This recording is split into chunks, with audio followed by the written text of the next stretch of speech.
Baiklah, Assalamualaikum dan salam Malaysia Madani. Kita mulakan informasi cuaca pada petang ini dengan melihat kepada status terkini berkaitan cuaca panas di Malaysia. Baiklah, buat masa ini terdapat 8 kawasan di semenanjung Malaysia iaitu di sekitar Perlis, Kedah, Kelantan, Selangor dan juga Johor telah pun mencapai bacaan suhu maksimum pada tahap yang pertama iaitu tahap berjaga-jaga. Suhu maksimum yang dicatatkan di kawasan-kawasan berkenaan adalah sekitar 35 hingga 37 darjah Celsius. Oleh demikian, dinasihatkan kepada penduduk di kawasan yang terlibat agar sentiasa waspada, hadkan aktiviti luar dan amalkan pengambilan air yang mencukupi. Baiklah, kita beralih pula untuk melihat tinjauan cuaca semasa pada petang ini.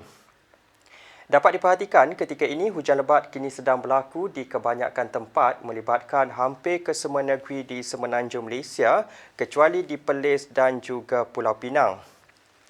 Hujan lebat yang sedang berlaku ketika ini terutamanya di sekitar pedalaman semenanjung serta di sekitar Selangor, Negeri Sembilan dan juga Johor ini dijangka boleh berlanjutan sehingga ke malam nanti.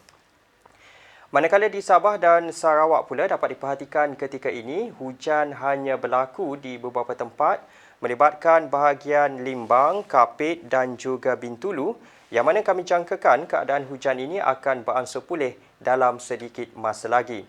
Manakala bagi lain-lain bahagian di Sabah keadaan cuaca adalah baik dan tiada hujan buat masa ini. Baiklah, sekian sahaja informasi cuaca pada petang ini. Dapatkan maklumat cuaca terkini dan sahih melalui aplikasi My Cuaca atau boleh ke laman sesawang kami di www.met.gov.my.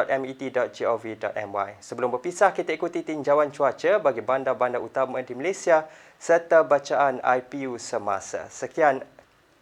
Assalamualaikum dan salam Malaysia Madani.